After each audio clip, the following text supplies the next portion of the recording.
Kia ora everyone, welcome to Shared Lunch, brought to you by Sharesies with BusinessDesk. Now, Sharesies is a wealth development platform whose purpose is to create financial empowerment for everyone. My name is Frances Cook. I'm the investments editor for BusinessDesk. We have a special offer for Sharesies investors from BusinessDesk. If you use the promo code SharedLunch100, you'll get $100 off an annual subscription to BusinessDesk, which is usually $249, including GST. Now, the offer only applies to new BusinessDesk subscribers, can only be used once per subscriber, and can't be used with any other discounts. Before we get started, here's some important information.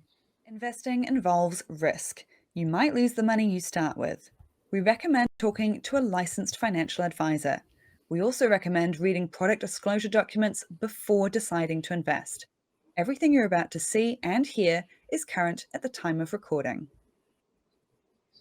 Now, also, just a quick reminder, if you have questions for our guests today, you can submit them through the Ask a Question button down below. Don't leave questions in the discussion area as they are likely to get missed, and you guys always have great questions. I do not want to miss them. Please do be kind and respectful towards your guest and fellow viewers. Otherwise, we will unfortunately have to take steps to remove you from the webinar. Now, today we're joined by Gareth Kiernan, the Chief Forecaster for Infometrics. Welcome, Gareth. Afternoon, Frances. How are you? Yeah, not too bad, not too bad. I'm caffeinated, which is always a start. Now, construction. It's a really broad sector. Who are the big players that people should know about? Yeah, so you look at the industry, it's probably half residential activity, about a quarter non-residential, and about a quarter infrastructure or sort of civil work. The big players there, depending on which part of the industry you're looking at, you've got the likes of Fletcher's, of course, in the civil space. They also have done residential, but also commercial construction in the past as well. There's a whole lot of other tier one, what we call tier one players in that space, the likes of Lees and Nail Love, Hawkins, those type of builders as well. If you look at the residential space, a lot of it is group home builders across the country. GJ Gardners, I think, is the biggest one in terms of the number of properties that they get built, but there's many other names that you'll be familiar with in terms of the likes of Stonewood Homes, Mike Greer, those type of players as well. And then when we look at civil construction, it's Fulton Hogan, Downers, they're two of the bigger players. There'll be several other ones as well. And then once you get below those top ones, there's sort of different tiers, right down to your sort of smaller builders who might build 3 or 4 houses a year, to one or two people within those sort of businesses. Interesting. Now, what about, is there anything that's different about the New Zealand construction industry compared to overseas? I think the size of it is something that I guess limits what we have happening here. We've seen in some of the bigger infrastructure projects, and indeed some other large projects as well, we often have to get overseas expertise in terms of partnerships or alliances. The City Rail Link would be an example of that, or Transmission Gully, where we've seen businesses come from Europe or from Australia as well and provide input there. So we do lack some of that sort of really specialist knowledge. In terms of, say, residential construction, one of the interesting things here, of course, is that we all like living in quite an individual house, whereas you go to even Australia, there's a lot more standardization, and then across, of course, to other countries where they're much more used to living in sort of townhouses or units, terraced housing, and there's that much more of a degree of standardization there. So it's something that I think has held back the industry a little bit in terms of being able to provide product, particularly in the housing space, maybe as cheaply as we might have liked, and something where we are starting probably just to see some changes coming through as housing has become much less affordable over the last few years, or couple of decades really, that has been going on. Yeah, I've got to say, this is purely anecdotal, but I do feel like when I talk to people now, there's a lot more acceptance of things like townhouses and apartments than there used to be even 5-10 years ago. Although, to get back to proper hard facts and figures, when I saw the most recent business confidence survey, that was just out this week, showing the building sector feeling pretty miserable, to be honest with you. Overall business confidence is down. I think that's to be expected with all we're seeing in the economy at the moment. But building was one of the worst. Now, this was NZIER figures showing 70% of building sector firms expect conditions to get worse. Now, are there good reasons for them to feel that way, or is it possibly overblown? Part of that result, I think, is just how strong, particularly in the residential space, activity has been. So you say to someone, is it going to get better or worse? And if you think you're pretty close to the peak of the cycle, there's only one way you can answer the question. But that's probably a little bit trite. When we look at a lot of the indicators that come alongside that business confidence number, it's a lot of other questions in the QSBI where we do have real concerns about what is coming through there. You've got builders are struggling in terms of getting labour. That's right across the economy, of course. They're struggling in terms of getting materials, and I think we'll talk about that in a little more detail later. What we're seeing, though, is that means that because you're having these issues, there's increasing delays around projects getting done. And as a result, from a business point of view, you've still got costs that you've got to be meeting during that time. And if you're not able to get the work done, then it does start to raise, real pressure on you as a business in terms of your cash flow. You've still got to pay your workers, and you're not getting the money in the other door. And so there is real concern there, I think, in the industry that you've got this massive strength of demand, but it's not able to be met. And increasingly, you're getting these outside factors that nobody can do much about. And they're causing real financial stresses and issues for businesses who otherwise, they're working as hard as they can, but otherwise they'd be, enjoying what are very strong demand conditions, but they're not able to fully take account of those at the moment. Yeah, it's funny. I remember a couple of years back, there was another pinch on the construction industry, certainly not to the levels that we're seeing now. But there was another pinch on the construction industry. And I was talking to people then, and they were saying, actually, when demand is rocketing up, that can be a really dangerous time for building and construction because they'll often lock in these contracts and then prices keep going up just from inflation. And they have to pay for that on the contract that they agreed previously. And now when we've got, of course, inflation shooting up much higher, much faster, does that put people in a danger zone? Yeah, you're right about growth conditions being a dangerous time. And when we look back to the Canterbury earthquakes and the rebuild or the anticipation of the rebuild following that, firms, of course, said, well, we're going to have a lot of activity coming along and we're going to take on staff and expand our capacity in preparation for that. And then when it took 18 months, 24 months for things to actually really start to materialize, a lot of those businesses actually came under quite a lot of financial pressure in the meantime. So yeah, at the moment, you're right. We've got residential building cost inflation running at something like 18% per annum. So every delay that comes through, it does mean that if you're waiting 1 or 2 months for something to happen, that can push all your other timelines out, but the cost of everything goes up in the meantime. And there's not necessarily that guarantee that you can pass those costs on to the final purchaser of the house or the building. And so there's real risk exposure there. And I mean, builders, I think, are at the sort of pointy edge of that at the moment. But I think right across the economy, people are just sort of struggling to come to grips with this inflationary environment and what it means in terms of the way you operate businesses, because it is something we haven't had to face for 30 years. And it does require some different strategies in terms of the way things are contracted and the way things are priced.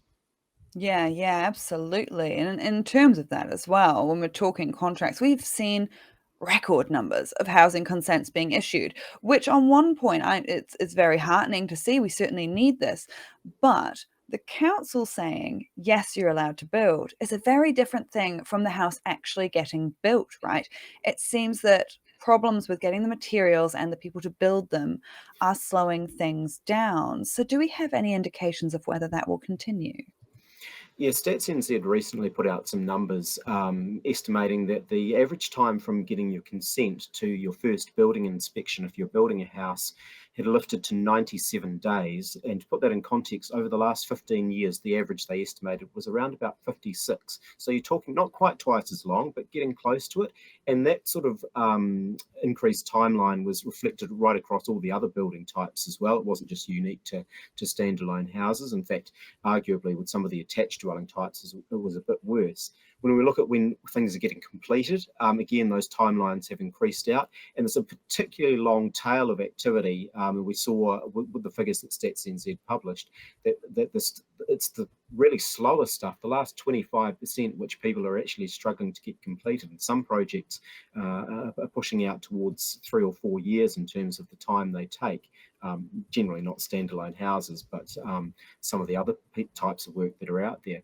How long does it continue? I mean, people I talk to in the industry say we'd be lucky if we're actually building at a rate of over 40,000 new dwellings per annum. So you can see that for every month that we're continuing to consent at 51,000 or certainly over the 40,000, that means the pipeline or the backlog of work waiting to be done is just continuing to increase, because we don't have the capacity to whether it's labour or materials, to actually build any faster. And so that pipeline is going to extend out into 2023, even if consent numbers do start to come off in coming months. There is still a lot more work there. The only risk around it, I guess, is that maybe some projects get cancelled because market conditions have turned. But generally speaking, we'd expect in the residential space that most projects, once you get to that consent phase, you actually do go ahead with it, because you've already invested quite a lot of cost and effort in getting to that stage. So yeah, it could be another 18 months or so, I think, before you really start to see that backlog shrinking and having been worked through. So if we've got, 40,000 capacity and we're getting 50,000 consents, how long can we continue that? I mean, at some point, surely either people will stop applying for these consents, or the industry is going to be able to do something to address these supply shortages, labor shortages. Is there any indication on which we'll give? My feeling and professional expertise, I guess, as well, is that looking at what's happening with the housing market at the moment, and the fact we're seeing house prices falling reasonably rapidly across much of the country, that does start to change the incentives around building going ahead. Think of it from a developer's point of view. 2 years ago, 18 months ago, if you were looking to go ahead with a new subdivision or a new set of townhouses, you had the ability. You knew there were cost increases coming. You knew there were potential delays as well. But you had the ability, if everything went completely pear-shaped, you could go in a year's time, whip out the sunset clause, say, sorry, I'm not selling it to you for that price anymore. I'm going to have to sell it to someone else for 20 or 30% more. And the housing market, house prices had risen by that much. You had that sort of safety net there. Whereas now, with house prices heading in the other direction, you don't. And if anything, of course, those delays and those cost pressures have got potentially more intense over that time. So I think the incentives are changing. And I think, if anything, it's going to be the sort of demand, the number of consents that gives first. And eventually we'll work through that sort of catch up. I'm not particularly convinced that there's a great deal more capacity in terms of materials being made available. I know, Jib have been building a new factory and they found a little bit more capacity there. But realistically, if you think that 51,000 consents is close to the peak of the cycle, you don't want to be investing to the point where you have this capacity that's going to be idle for the next 4 or 5 years when we go through a downturn. Having a bit of sort of unmet demand because you don't have the capacity is actually probably a good thing at the peak of the cycle, even though it's very painful at the moment because we're struggling to source material from overseas to fill in some of those gaps in terms of our own production. Yeah, absolutely. I mean, I think when we've seen house prices down around about 6% since their peak in November, I mean, it changes the incentives, right? And we did recently see some really, I thought, very interesting comments from the Reserve Bank chief economist recently. That's Paul Conway, saying that housing is changing and that he thinks it might not be the sure bet to wealth that it used to be. Now, he said we've got planning rules changing to allow more building, and that, of course, increases supply, and that we've got lower numbers of people coming into the country. Now, that reduces demand. So he doesn't think we'll see the same pressures in the future that have sent house prices shooting up. What did you make of those comments? Yeah, look, there's an element of truth to what he's saying there, particularly when you look at how much house prices have lifted relative to incomes over the last 1 to 2 decades. You look at those ratios and you think, well, they really can't, go much further from where they are now. Housing is already highly unaffordable. And so I do agree to some extent that there's not as much scope for house price rises going forward from here. Indeed, there is, some of those cyclical drivers have changed as well. Interest rates, of course, are rising at the moment. Population growth or net migration is significantly weaker as well. And the other factor, which you mentioned quite rightly, is just around the planning rules with the National Policy Statement on Urban Development, effectively replacing the Resource Management Act. That should make land more readily available. And then we've got the medium density residential standards being introduced by the government as well, which mean that you can have more intensification occurring. Although I would note with the latter one, what we have seen in Auckland over the last 5 or 6 years is with more intensification being allowed in the first instance, it tends to actually push up some land prices. If you find a decrepit villa sitting on a quarter-acre section, you're going to pay top dollar for it because you can knock it over and put 12 townhouses in there. And so it actually artificially bids up the land price, even if over the medium term it means that you're introducing more affordable housing to the market. I guess the final point I'd make, though, is that my colleague Brad, who I'm sure many of you will be familiar with, he did some analysis and put that out earlier this week, looking at the Reserve Bank's forecast and Treasury's forecasts of house prices. And often it seems that they forecast what they want to happen to house prices rather than what will necessarily happen. Now, it's a little bit of the pot calling the kettle black because we've had our own house price forecast mistakes over the last couple of years as well. But my feeling is over the medium term, the way our tax system is structured, I know it's less advantageous for investors than it has been previously, but there are still tax-free capital gains there on owning the family home, and there are still tax advantages from property investment compared to other investment options as well. And so I think there is still going to be, money to be made in housing over the medium term. It may not be as rapid as we've seen in the past, and certainly over the next 3, 4, maybe even 5 years, I think the housing market is going to be in for a softer period, though, as supply catches up with the very strong demand that we saw through the second half of last decade. Yeah, what's the old saying that New Zealand doesn't have an economy, we have a housing market with bits bolted on. Do you think there's any truth to that? And will that continue to have any truth as we go forward? Look, I think we've got a little more intelligent about our investing, or a little more diversified than we might have been previously. I mean, gosh, you think back to the 1987 share market crash, putting a whole generation of people of sort of financial investments and that type of thing. I think with the advent of the likes of KiwiSaver and I guess more access to other investment vehicles, that has improved, and so people are looking at other options. But like I say, housing does still have benefits that you can't necessarily achieve through other wings. Being able to borrow and leverage yourself, as long as house prices go up, of course, that's a good thing. If they head in the other direction, you can feel a bit queasy when they head down. But yeah, overall, I think New Zealand has diversified, but there is still something of an obsession in New Zealand with housing. And as an economic forecaster or as a presenter, I go and talk to a lot of businesses, and there's two things that people are always going to ask you about, no matter what business they're in.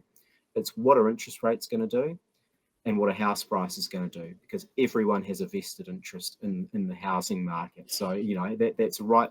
These are people who their business may have nothing to do with housing at all, and they still want to know about those things. That's so funny. I obviously do not have the same level of data expertise that you do, but I get very similar questions. People love to talk about those things. Now, I would just say as well, for those who are listening and watching along, don't forget to drop your questions in. We've only got one question so far, so that'll definitely be answered. But drop those questions in. This is your chance. When there's only a few questions, then it means you'll get it answered. So get amongst there. I mean, I would say, we see a lot of changes. I do feel like we're at a tipping point of some changes currently. What have been big changes or trends in the sector over the last 10 to 20 years? What have we seen happening in New Zealand, housing and construction? Yeah, so what we've seen over time is more consolidation in the housing space. So if you went back, say, 25 years, there were a lot more smaller players in terms of house building. And what we typically see is during a downturn, that a lot of those smaller players tend to get squeezed out, be less profitable, less robust, because they are a smaller business. And so there has been more consolidation occurring. It's a trend that we look across the Tasman and have seen in Australia as well, although things have just changed a little bit there over the last 5 years, but generally that's where it has been heading. If we look at housing more generally, look, through the 1990s or even prior to that, through until the global financial crisis hit, we were building bigger and bigger houses on average. It's very interesting that since the GFC, we would have expected during an economic downturn, the average size of your house does tend to, or new house does tend to shrink, but that trend hasn't really reversed. And I think that does speak to the lack of affordability there. And as you mentioned earlier, people's changing attitudes towards townhouses and terraced housing because they simply can't afford such a large piece of land or such a large house. And so there isn't an acceptance of smaller homes coming through, and that we don't need the 240 square metre McMansions, as they were termed, that were being built, particularly through the 2000s as well. So there are shifts there, and I think people have realised as they've sort of accepted a townhouse in a smaller section as being something that they might entertain as a possibility, as long as there's a bit of green space down the road that you can get out and enjoy. You don't really need, you got the benefit, you don't have to look after your own section and mow the lawns every weekend. So, changes there. Obviously, in terms of having a family, then maybe your needs do change a little bit, but we have certainly seen a shift in people's, I think, purchasing preferences, and that is being increasingly reflected in the mix of consents that we're seeing come through in the building sector now. Yeah, I think what you mentioned there about affordability, it's just such a key issue that's really hard to get away from in New Zealand. I mean, building costs, the latest stat I saw was building costs 16% higher in New Zealand than in Australia. I mean, do we have any information on why that's happening? Yeah, it's really hard to get visibility on exactly why that is. People talk about the size of the market in New Zealand versus the size of the market in Australia. So there's naturally more competition. It's the same sort of argument, of course, we get with supermarkets or fuel retailing and other areas where we're feeling like we're being a bit price gouged. But I think there is some validity to that. Other factors that I'd look at would be just in terms of the sort of red tape and regulation around building. We know that back in the 1990s and early 2000s, the regulations were eased substantially, and of course we ended up with a whole lot of homes that weren't fit for purpose with the leaky homes scandal, and so things have tightened up considerably around that. But also just the process and the costs associated with getting new products and new materials or new construction methods into the country as well. There are questions there about just how efficient or effective that is and whether it is limiting competition within the industry. It'll be interesting to see some of the outcomes or comments that come out with the Commerce Commission's report. I think they're due out with the draft report not too far away, and then a final report towards the end of this year in terms of home building costs and what can potentially be done around materials. Well, yeah, exactly. We've heard a lot about the jib shortage, and I see we've got a great listener question that we will come to soon. But also, steel and metal work also shooting up in cost, piling and excavation is up, framing timber, concrete. Um, do we know why these materials are becoming more expensive and hard to come by? What sort of factors are in the mix? One of the big ones is international shipping costs. We monitor an index there, and basically, if we went back to August, September last year, the index was sitting at about 8 to 10 times where it was pre-pandemic levels. So, in other words, it was costing you 8 or 10 times more to import product from overseas than it had been prior to COVID. Now, that index has eased over the last 6 months or so, and particularly over the last 2 or 3 months, just as there's been concerns about global growth and maybe just international demand has been easing. There's a bit of an improvement coming through there, but nevertheless, it is still sitting about 4.5 times where it was pre-pandemic levels. So it's better, but it's nowhere near back to what we would term to be normal levels. So those shipping costs have been a factor. I mentioned international demand or global demand within that, the context of that, and we know that in the wake of the pandemic, as countries have emerged from lockdown, there's been a lot of fiscal stimulus, very low interest rates, that has stimulated a lot of demand right across the economy, and so competition for materials and resources internationally has been high, at the same time as production has in some cases been constrained.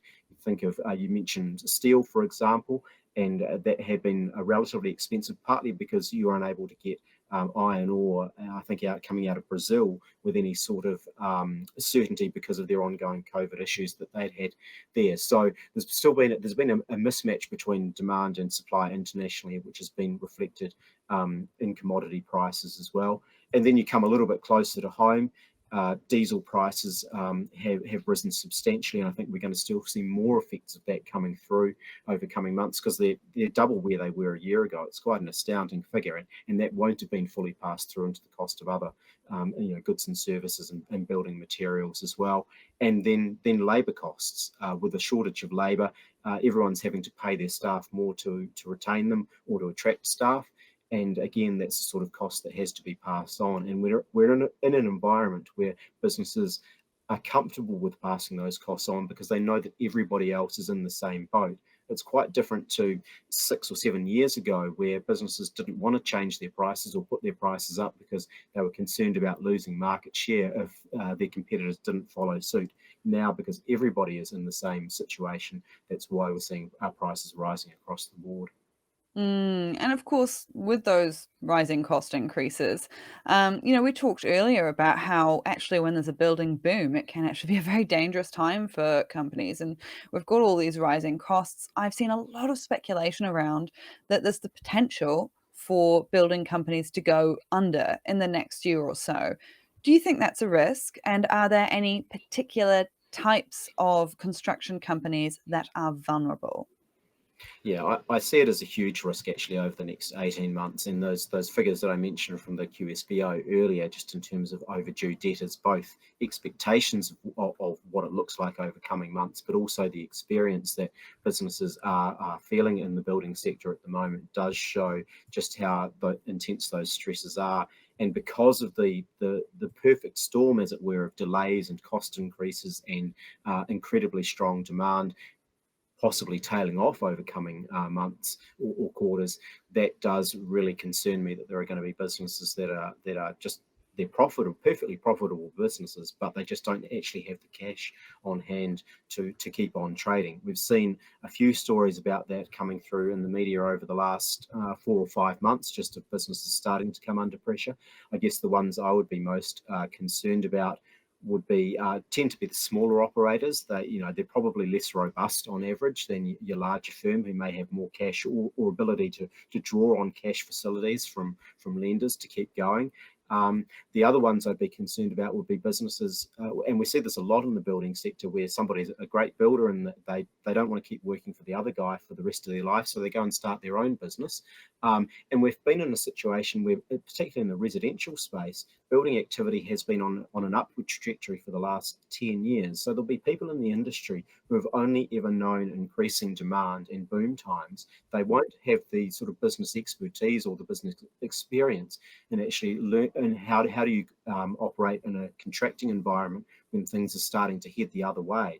And seen it before in a very boom bust way. The building industry, you do see people come in and then they disappear again because they've spent all their cash on the latest ute or whatever, or a boat or whatever, that type of stuff, and so they don't have the cash to tide them over when things turn south. So those would be where my main concerns would be. Having said that, we know as well over the last few years that there have been major contractual issues which have impacted on some of the bigger businesses, particularly in the sort of commercial space as well. You've had, Fletchers have announced some pretty serious losses and write-offs over the last few years at times. Hawkins have come under major pressure. We've seen, it's a while ago now, Mainzeal, of course, a decade or so ago, went under. There's another one more recently, Arrow Construction. There might be another one as well. So some of those bigger firms, if they do have contracts that are not sort of structured in their favour, there are risks there that can come back to bite you, even when it still looks like demand or business conditions look pretty good. It's really interesting stuff. All right, let's jump to these listener questions, because we're getting some fantastic ones coming through. And I would say to anyone who is watching along and still has a question, pop it in the ask a question button to make sure that I don't miss it. And also, while you're there, jump in, upvote the ones that you want to see answered. Then I know which ones to prioritize. Now, Bill was the very first person to ask a question today, so I'm going to make sure that I answer his question. Was the Fletcher Jibboard fiasco the result of increased demand or poor planning? What do you reckon? I'd say increased demand. Look, for perfect disclosure reasons, Fletchers are a client of ours in terms of providing them forecasts. And so, in theory, if we tell them what's going to happen and we get it right, they should know what's coming. But look, having had discussions with them, I think back 5 or 6 years, we had a forecast at that point in time where we were saying consents could push up to 40,000 per annum. And they weren't the only client by any stretch of the imagination. They were like, oh, we can't cope with that. And indeed, our timing was a little bit wrong, but we have seen that the industry has obviously grown substantially past that. They're building a new factory, and they were sort of, I guess, were planning on activity of maybe 40,000 that they could cope with, but not 50,000. As I say, should you be able to cope with 50,000? Probably not, because it means you've got a whole lot of capacity during downtimes that is not going to be fully utilised. I think the issue for us really is along the lines of not having product available to come in to fill in the holes where we're not able to produce it ourselves. And Fletchers have obviously had something close to a monopoly on the market, but I'm not going to blame them for that. In one sense, it's partly around the sort of specification rules. My understanding is that from a council point of view, if you put in a consent and it says, I'm going to use jibboard on the walls, they take you at your word and say, you have to use jibboard. They don't let you use any other plasterboard. And, this is not something which is going to cause major issues to the house. It's not like your cladding system and substituting in different components where they may not work together. This is just the interior of a house. And so, there's issues there as well in terms of certification or the way the rules are interpreted that I think have also caused us problems. Yeah, it's a really interesting one, isn't it? Now, I've got to jump to this from Vency has got a lot of upvotes. Big question, is it the right time to buy a house or should we wait? What do you reckon? So what did I tell you about everyone wanting to know about where the housing market is going? I'm going to preface my answer by saying I would have thought 2 years ago when the pandemic hit that it would be a good time to wait. So just bear that in mind. As a result, you'd feel pretty sick if you'd waited on my advice at that point in time, and then house prices have risen 40% in the meantime. However, I think the difference now is there is clear downward momentum in the market. A year ago, people were rushing in buying properties because they were afraid that if they didn't, the price would be another 5% higher in a month, and they wouldn't have the deposit, they wouldn't have the money to be able to purchase it. So they're getting what they could. Now the sort of sentiment has very clearly changed, and largely in our view due to what is happening with interest rates. People just actually don't have the ability to borrow or pay as much as they did a year ago. And in fact, our senses from sellers are going, yeah, we would have liked to have sold a year ago, but let's be honest, that price was ridiculous, and we're actually happy to accept 5 or 10% lower, which is very unusual. Normally the sellers will be holding out as much as they can, but I think there's a sense of realism there. In terms of how much further house prices go, or how much longer they keep going down from here, most forecasts, well, pretty much every forecaster is still picking the market to be declining through to about mid-2023. Some forecasters are picking house price falls to persist beyond that and possibly into 2024 as well. So my message would be, look, if you find a good place at a good price, then go for it, especially if it's your own home and you're going to be in it for maybe not that exact house, but you're going to be in the market for the next 25, 35 years. Any short-term price falls, yes, they're a little uncomfortable, but they're going to fall out in the wash over the longer term. But otherwise, I'd say there's certainly not the need to rush into it that you might have felt 12 months ago. And it's probably about taking your time, watching the indicators. We've seen suggestions this week that maybe interest rates, 2-year interest rates, have come back by about 30 or 40 basis points, and people are saying, well, maybe that's the peak of interest rates. And if that is the case, then maybe some of that downward pressure on house prices just starts to ease. I'm not saying they go back up, but so keep an eye on the indicators. I don't think the market's turning yet, though. Yeah, you're spot on. So many of these money questions come back to taking the long-term view, don't they? I mean, this one from John also has a lot of upvotes. What big players from overseas do you see getting more involved in the building sector in New Zealand? And is it even worth their while considering the size of the market here? Great question. Yeah, I mean, thinking outside of the residential space for a moment, I mean, we've seen a lot of talk around infrastructure and Australian firms, for example, getting more involved over here, but then there's such a massive amount of work and arguably maybe better managed or more guaranteed to occur in Australia in terms of the way that the government is progressing projects over there compared to here. That, you know, why, you're right, why would they bother coming over here for what is relatively small fry and you know, not necessarily guaranteed to take place. In terms of, say, turning to the housing market, one area I haven't talked about today is just around prefabrication. And again, there's sort of regulatory issues to be worked through there. And I know the government and the Ministry of Business, Employment and Innovation, I think that's the not the right way around, but anyway, you know the one. They're cognizant of many of those issues and trying to improve them as well and make it easier for prefabrication to occur. That might not be fully prefabricated houses. It could be more modular stuff, and I don't think we necessarily have the market size to have a lot of full houses being prefabricated, though there could be some of that occurring, and that's where you potentially start to get the overseas expertise. I'm aware of, you know, firms out of Japan, firms out of Europe, and indeed other parts of Asia who have expressed interest with coming to New Zealand if some of those regulatory hurdles or impediments can be overcome and ironed out. All right. Well, we now also have one from Vanessa. It sounds like builders will continue to struggle with capacity, labor, and materials for at least the next year or so. Does that mean it'll continue to be difficult to get smaller jobs done at the residential level? Will those higher building costs stick rather than ease, even with the interest rates heading north and consumer confidence falling? A few moving parts in there. Let me know if you need any of that reiterated. Yeah, two main bits I'll touch on there. In terms of the small building projects, I mentioned the delays between consent and building inspections for new houses. When we looked at alterations and additions, residential alterations and additions activity, and indeed when we looked at non-building construction, which is typically it might be retaining walls or pools or bridges. I'm sure not too many people are getting bridges built for their house, but the other ones might be the sort of thing. We looked at those. The timelines and the lags were considerably longer. You know, that's where the real blowouts had occurred, because as a builder, if I can go and build a house from scratch, that's probably a downside easier and quite possibly more profitable for me than to have to fiddle around with your house and just do bits and pieces around it. So yeah, I think that is still going to be an issue in terms of getting hold of builders in that space for another 12 to 18 months there. What was the second part of the question? I knew I would forget it by the time I considered that. Where are we? Even with interest rates heading north and consumer confidence falling, do you think we'll continue to struggle with capacity? Oh yeah. I think we will. I think the other aspect was just around the higher building costs sticking as well, and it's interesting when we look at some of the forecasts around materials costs feeding into building activity. What we've seen in the past is where you have a spike in, say, steel prices.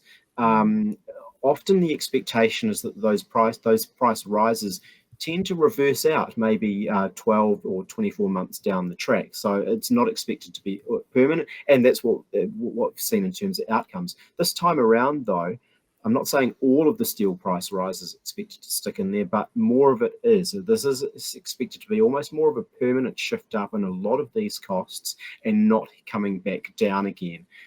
So you may enter a period 3 or 4 years down the track where prices track more sideways than they might otherwise have done here. I wouldn't be holding out for price falls of any degree, unfortunately.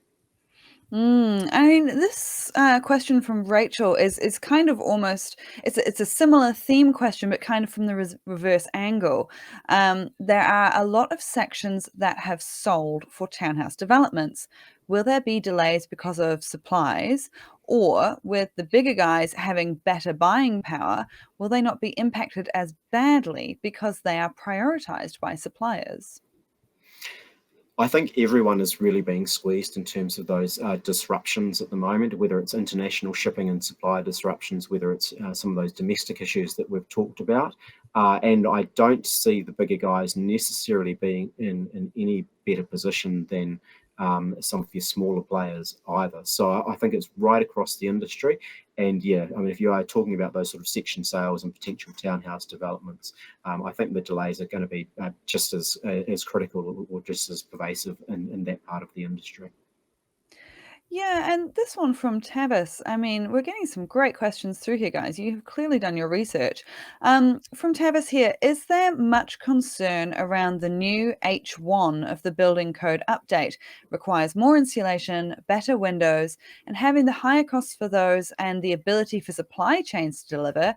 Could it be the next jib shortage? Yeah, it's a really interesting question, isn't it, around the sort of costs that get imposed by these tougher standards that are put in place, given how much we complain about the unaffordability of housing as it already is. It does potentially start. It certainly, while you're getting a much better house potentially being built for you, is it worth the money, or do you have the money to be able to pay for it as well? So I wonder whether that actually impacts possibly a little more on demand from a negative point of view, because you're again just shifting that sort of relative equation between buying an existing house, which yes, it'll have lower insulation standards and all that type of stuff, but at least it's potentially a bit more affordable than some of the brand new stuff that might have to come through as a result of those changes. So yeah, it'll be interesting to see over. We probably won't be able to disentangle it from all the other cyclical effects, but just how much of an impact that maybe does have in terms of building activity looking forward over the next couple of years. This is probably the last question we have time for. You somewhat touched on it before, but I think it's worth getting this question in itself from Gary. When do you think we are going to stop building stick houses and use offsite construction where floor, wall, and roof panels are clad, glazed, insulated, and finished at the factory build stage, eliminating the need for various time-consuming trades on site, such as jib fixing, plastering, and painting? I mean, there are things in the New Zealand market that make that difficult, aren't there? Yeah, I mean, look, there was a big push from the government in terms of prefabrication, or not maybe a push, but there were hopes that maybe 3 or 4 years ago that there'll be more of that occurring. But there were, regulatory impediments which seem to have stopped it, which I've mentioned already. Sort of, do we have the infrastructure? Do we have the, willingness to invest around it? And some businesses there are in that space who are willing to do that. But alongside those issues, it is also just about the security of actually being able to sell the product. If I'm going to invest in a factory that is going to be producing these sort of pre-finished modules to go into the house, I need to actually know that I can sell them. And there was hope, of course, when KiwiBuild was developed, that here's the government building 10,000 houses a year, and that's a perfect sort of market for prefabrication to get itself established in New Zealand. Now, we know that how KiwiBuild has gone over the last 4 years. I think it was 1,500 have been built, and so that hasn't occurred. So typically New Zealand is such a boom-bust industry in terms of residential building, and because of that lack of security of supply, because a lot of the building is done by relatively small players, even in that group home building space, there's so much spec building or not standardized building that goes on. It does start to make it difficult for that prefabrication to occur. I think it will gradually occur, but it's certainly a very, very slow process. It's such a shame because I'm such a fan of prefab, but there we are. Fascinating chat. Thank you very much, Gareth, for joining us. Thank you to everyone who has tuned in as well. And we really appreciate the time, the insights that have been shared today. It's fantastic. Now, next week on Shared Lunch, we will be talking to Mark Lucas, the CEO of Cannasouth, a company researching and producing medicinal cannabinoid medicine. So there's a link to register for that discussion in the chat right now. But until then, enjoy the rest of your week, everyone. Do stay safe.